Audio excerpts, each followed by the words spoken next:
Part 3. Ionizer Technology and Terminology. Unlike many of the water ionizer companies, we are not going to try to dazzle you with a bunch of impressive sounding technological terminology. In fact, we are here to try to simplify things and shed some light on the truth behind the tech. Because this is a new technology to this market, most American consumers are not familiar with ionization terminology. Predatory sellers know this and try to use it to their advantage. They try to complicate things by making them seem more technical and advanced than they actually are or need to be. I believe it's worth mentioning that when it comes to water ionizers, in most cases, the more technical the product is presented, the less it actually has to offer. Flowery sounding terminology is often used to hide the fact that the quality of the product is not very high. Consumers deserve more than impressive sounding terms. They deserve impressive performing products. In this section, we will be covering the 5 aspects of ionizer technology that are most commonly misrepresented or spun to serve the needs of the seller. The first are the electrodes or plates, which are the engine of a water ionizer. The construction, size, and number of plates are extremely important, as all of these directly affect the quality of the ionized water produced by the machine. Water becomes ionized as a result of physical contact with the electrified plates. So the total surface area of the plates, which is created by the size and construction, plays an important role in the ionization process. The plates are typically made of platinum-coated titanium, which explains the higher selling price of the better quality ionizers using larger solid plate construction. There are basically 3 types of plates: solid, slotted, and mesh. Each style may be referred to by a different name and in a different configuration depending on the water ionizer brand. Many of the lower quality ionizers heavily promote and use mesh plate electrodes.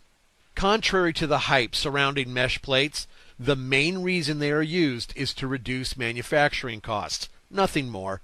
Using mesh plates allows the manufacturer to use much less titanium and much less platinum for each machine, which drastically reduces product cost. Unfortunately, it also drastically reduces the product quality and effectiveness. Sellers try to convince consumers that mesh plates are used because they are more effective, not because they are less expensive. They tell consumers that the design of the mesh plates are able to create a greater amount of surface area compared to solid plates. And in theory, a solid metal plate with holes bored in it could create more total surface area than just that of a flat, solid surface. The surface area, created by the insides of the bored holes, would increase the overall surface area, which would add up to be greater than that of just a flat surface. However, there's a catch. For this to work, each plate would need to be extremely thick. With these mesh plates, that is simply not the case. The mesh plates in most of these machines are nearly as thin as a piece of paper. The contention that these mesh plates have a greater surface area than solid plates relies on a mathematical principle that simply does not apply. But still, sellers that offer machines with mesh plates continue to try to convince consumers that they are the best choice. The following is actually a quote from a water ionizer seller's website describing mesh plate electrodes. This is where they display their most impressive spin regarding mesh plates. 5 of the most advanced mesh platinum titanium electrodes in the world. The electrodes are covered in a superfine mesh with very distinct high points and valleys. End quote. After extensive investigation and exhaustive research, it was discovered that the distinctive high points and valleys were, in fact, nothing more than holes. But what a spin! They took the fact that their plates have holes in them and turned it into an impressive sounding feature, one that would fool even the savviest of consumers. In order to truly understand the role the surface area plays and why the construction of the electrodes is so important, we need to cover some ionizer basics.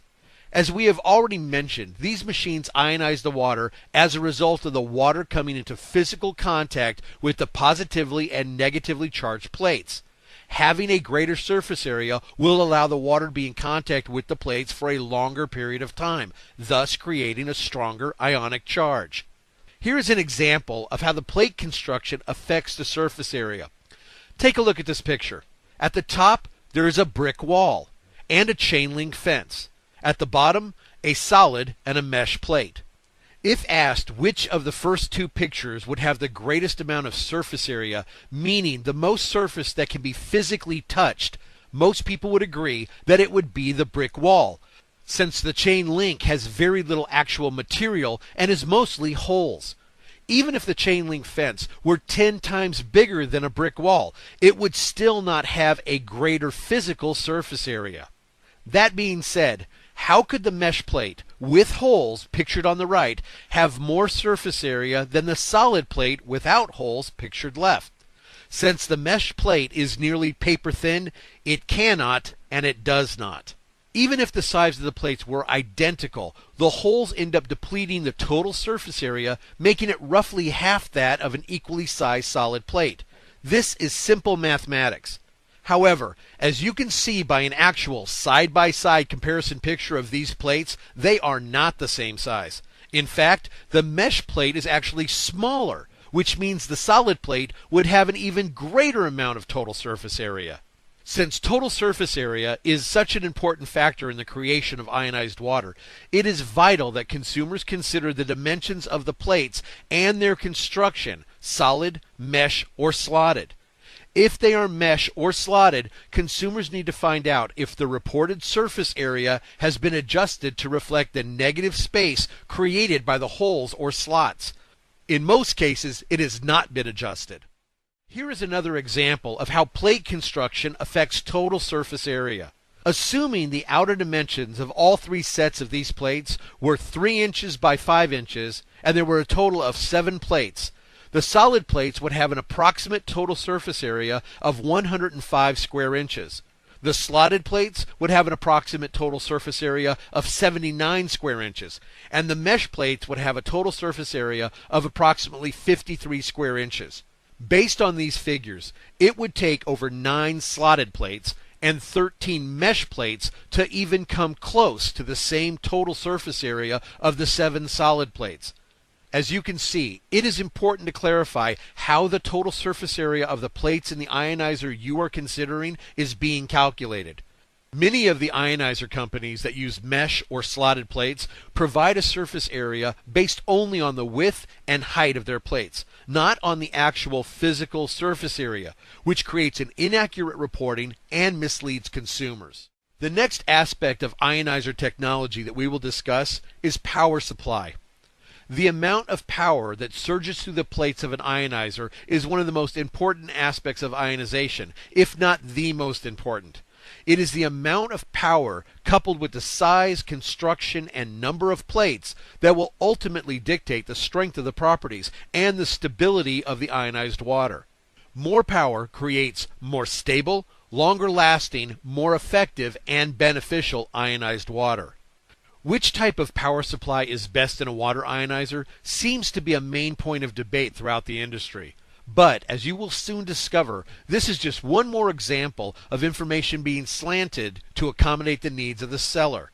There are really only 2 types of power supplies used in water ionizers: transformers and SMPS, which stands for Switched Mode Power Supply. The power supply we recommend is a transformer. This is the type of power supply found in the more robust, higher quality water ionizers. A transformer is an established technology that lasts longer, can handle higher wattage, is much more heat resistant, and is able to run for longer periods of time.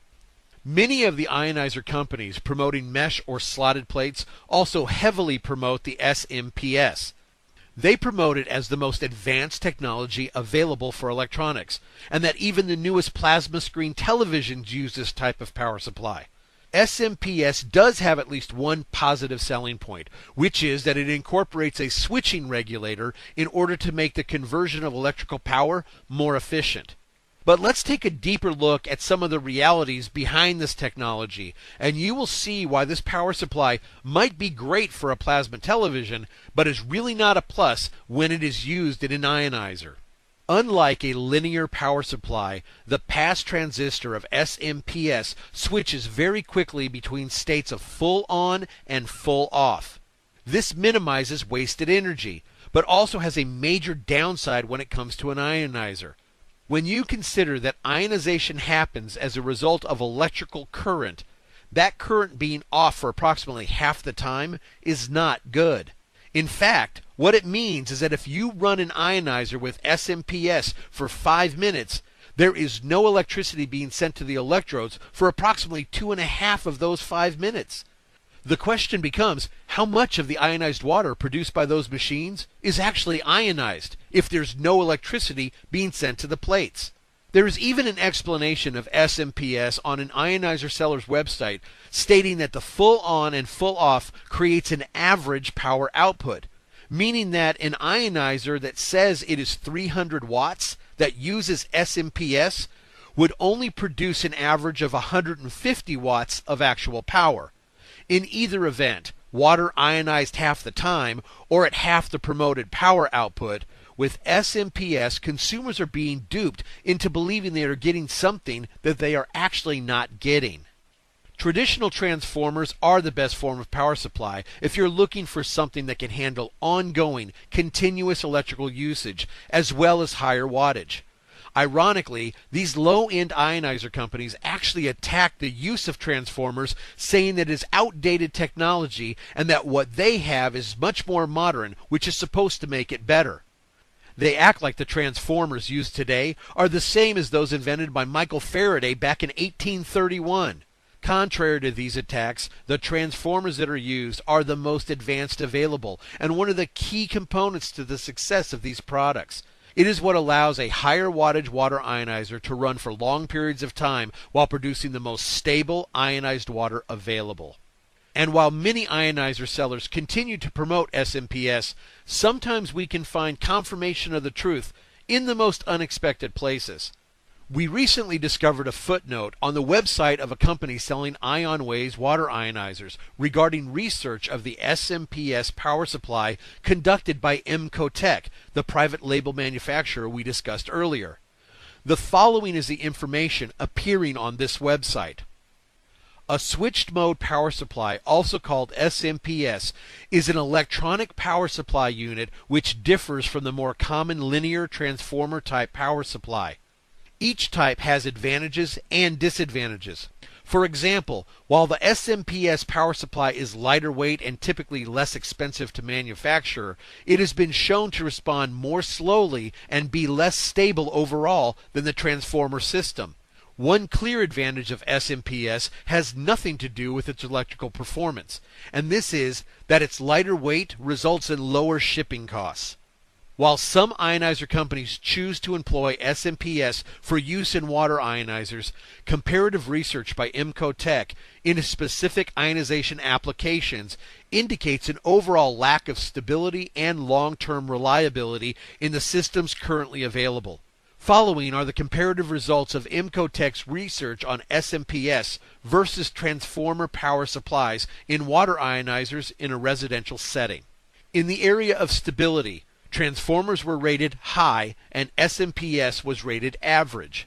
In the area of noise and ripple, transformers were rated low at 1 to 10 millivolts, which is good, while SMPS was rated high at 10 to 100 millivolts, meaning that it creates more noise when operating.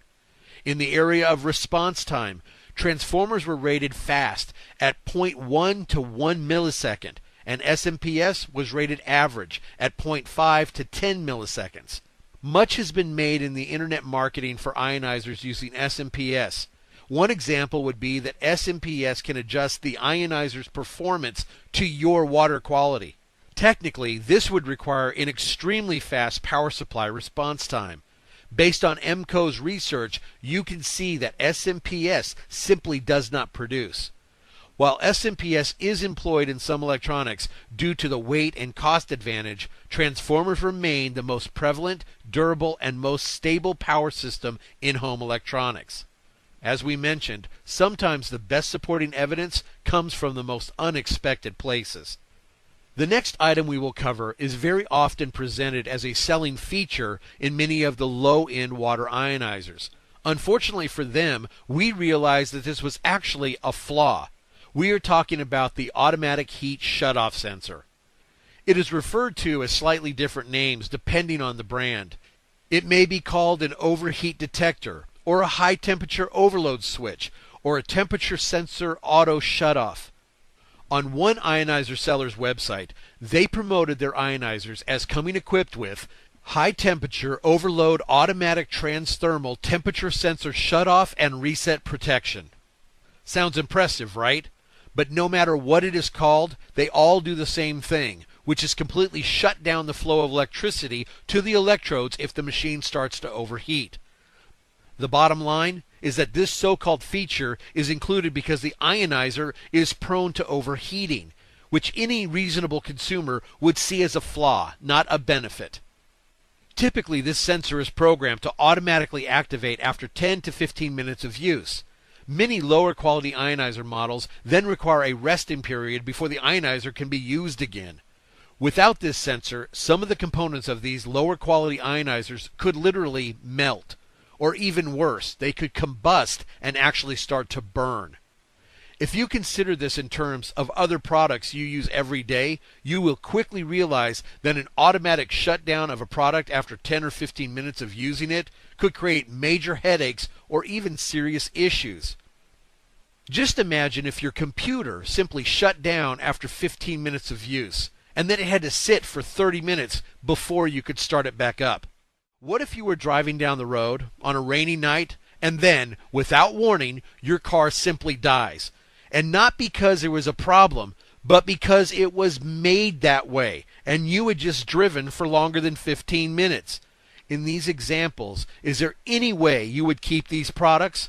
Of course not. If other products were equipped with this so-called feature, it is suddenly exposed for what it actually is, a major design and mechanical flaw. Obviously, consumers should really think twice about purchasing any ionizer equipped with an automatic heat shutoff sensor. The next aspect of ionizer technology we will discuss is the auto flow control sensor.